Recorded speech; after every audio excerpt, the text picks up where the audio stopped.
तो प्यारे बच्चों, एक बार फिर से स्वागत है आपका अपने YouTube channel HP tuition classes में। तो काफ़ी बच्चों की क्वेरीज है कि सर, जो रिज़ल्ट आज अनाउंस हुआ है साइकिल 2 का class 11th non plan admission, जो कि सेशन 2024-25 का है, उसमें यहाँ पर देख सकते हो रिकॉर्ड नोट फाउंड आ रहा है।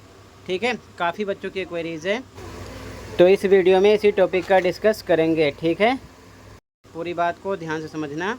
ठीक है, क्योंकि काफ़ी कमेंट है तो सबका रिप्लाई बार बार मैं कर नहीं सकता हूँ, तो ध्यान से देख लो, सबके डाउट इसी टॉपिक में क्लियर हो जाएंगे। ठीक है, ये चीज़ ध्यान में रखना। तो ध्यान से देख लो कि ये दिक्कत आ क्यों रही है। ठीक है, ध्यान से देखना। तो सबसे पहले मिस्टेक क्या हो सकती है कि अगर आप अपना साइकिल 2 का नॉन प्लान अलॉटमेंट रिजल्ट 2024-25 का चेक कर रहे हो, तो सबसे पहले आपको अपना रजिस्ट्रेशन नंबर ध्यान से देखना है कि आपने सही फिल किया या फिर गलत। उसके बाद में डेट ऑफ बर्थ आपको सही फिल करना। फॉर्मेट है, मान लो 21/5/2003, इस फॉर्मेट में।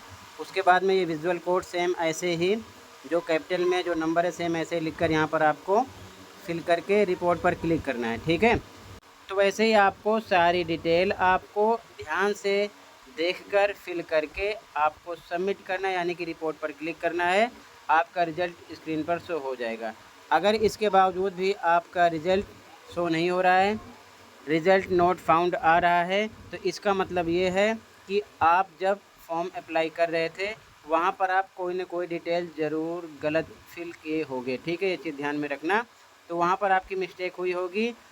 अगर मान लो आप उससे पहले भी आप अप्लाई किए थे साइकिल 1 में, अगर साइकिल 1 का फॉर्म आपने डिलीट नहीं किया, बिना डिलीट किए आप फिर से पूरा फॉर्म फिल करके सबमिट किए हो, तब भी ये दिक्कत आ सकती है। सेम ऐसे ही लिखा आएगा।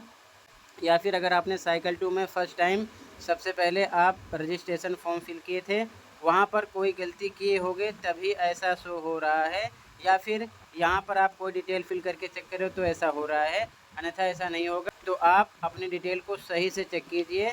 और अब सबसे इम्पोर्टेंट ये है कि अगर मान लो आपको कुछ भी समझ नहीं आ रहा है कि गलती कहाँ पर हुई है, कैसे चेक करना है, तो मैं आपको ये बताना चाहता हूँ। पूरी बात को ध्यान से समझना, ये सबसे इम्पोर्टेंट है सबके लिए। ठीक है, ध्यान से देखो। और सबसे इम्पोर्टेंट, जब से क्लास 11th का सेशन 2024-25 नॉन प्लान एडमिशन के लिए डेट रिलीज़ की गई थी, ये सर्कुलर रिलीज़ किया गया था, ये क्लास 11th के लिए ही था।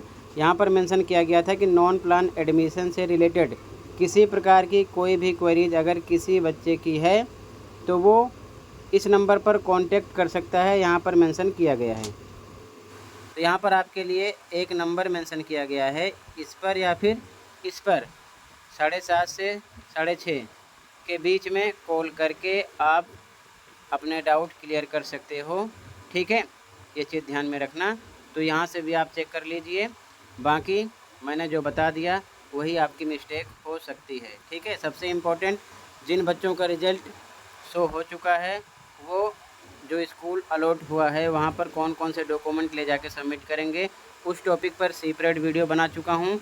साथ में स्ट्रीम परसेंटेज क्राइटेरिया क्या है, कौन सी स्ट्रीम लेकर आप पढ़ना चाहते हो सेशन 2024-25 में, उस टॉपिक पर भी सेपरेट वीडियो बना चुका हूं। तो आप चैनल पर या फिर कमेंट में लिंक मिलेगी, ओपन करके आप ध्यान से देखकर अपने सारे डाउट क्लियर कर सकते हो। और साथ में मिड टर्म एग्ज़ाम का सिलेबस आ चुका है, और साथ में लास्ट ईयर का mid term paper, annual paper, आपको all shift morning plus evening देखना है, ऑल सब्जेक्ट विद सॉल्यूशन के, तो देखकर प्रैक्टिस कर सकते हो। कमेंट में आपको या फिर चैनल पर प्लेलिस्ट की लिंक मिल जाएगी। ठीक है, तो आज की वीडियो में इतना ही था। आई होप पूरे डाउट क्लियर हो गए होंगे। फिर भी कहीं पर कोई डाउट है कमेंट कर सकते हो। मिलते हैं अगले वीडियो में। Thank you for watching and take care.